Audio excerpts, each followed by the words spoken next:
존경하고 사랑하는 시민 여러분, 안녕하십니까? 중앙동, 평화동, 인화동, 마동 지역구 김충영 자전거 의원입니다. 먼저 저에게 5분 발언을 할 수 있도록 배려해 주신 김경진 의장님과 선배 동료 의원님께 감사의 말씀을 드립니다. 예상치 못한 비상계엄으로 불안정한 현 시국을 잘 극복하고자 수고하시는 시민 여러분께 격려와 지지의 말씀을 전하며 발언을 시작하겠습니다. 저는 오늘 우리 사회의 가장 심각한 문제 중 하나인 저출산 문제 해결을 위해 익산시와 더 나아가 중앙정부의 적극적인 대책을 촉구하고자 합니다. 일반적으로 합계 출산율이 2.1명 이하로 떨어지면 인구의 자연 감소가 시작되고 1.3명 이하로 떨어지면 초저출산으로 간주합니다. 저출산 현상이 지속될 경우 장기적으로는 국가의 지속 가능성을 위협할 수 있으며 이는 경제 성장률의 둔화, 조세 수입의 감소와 연금, 의료비 등의 복지 지출 증가로 인한 불균형, 돌봄과 부양 의무에 대한 세대 및 사회 계층 간 갈등이 발생합니다. 2022년도 OECD 주요 국가별 출산율을 살펴보면 프랑스는 1.79명, 미국 1.67명, 독일 1.46명 등 대부분의 국가들이 한 명대를 유지하고 있는 반면 우리나라는 0.78명으로 그 어느 나라보다도 심각합니다.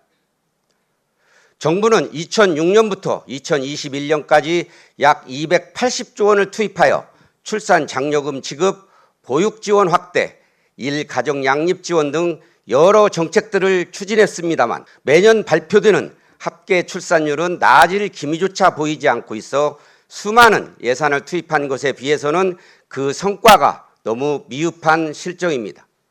우리 익산시는 어떻습니까?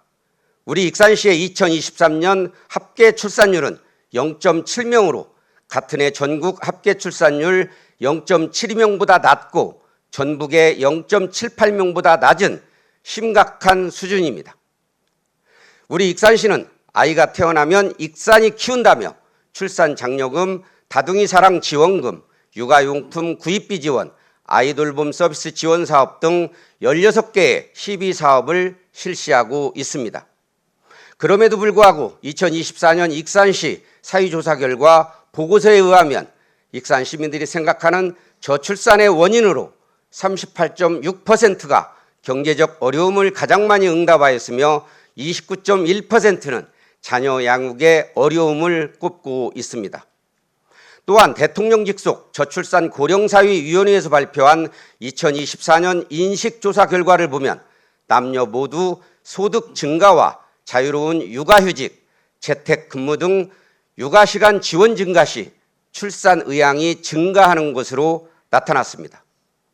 두 조사 모두 가장 필요한 것은 경제적 지원과 일가정의 양립 정책이라는 것입니다. 그러나 지난 24년 1월 우리 익산시는 저출산 문제 해결의 시작점인 결혼 친화적 사회 분위기 조성을 위해 결혼 축하금을 지원하겠다며 결혼을 앞둔 많은 신혼부부들에게 기대심을 심어주고는 몇 개월 만에 정책을 폐지하였습니다. 뚜렷한 정책 방향을 정하고 장기적인 로드맵을 수립하여 체계적으로 추진돼야 하는 정책이 손바닥 뒤집듯 쉽게 변경되는 걸 보며 우리 익산시의 정책은 철학이 없는 주먹구구식 탁상행정이라 생각할 수밖에 없습니다. 익산시는 정부가 미처 챙기지 못하여 발생하는 출산 정책의 사각지대를 보완하고 획기적이고 익산시의 특징을 반영한 저출산 정책을 발굴하여 결혼부터 임신, 출산, 양육까지의 로드맵을 하루빨리 수립하여야 할 것입니다. 아동 친화도시, 여성 친화도시, 가족 친화도시를 추구하는 익산시가 말뿐이 아닌 시민 모두의 피부에 와 닿는 실질적인 정책을 촉구하며 발언을 마치겠습니다. 시민 여러분, 새해 복 많이 받으십시오.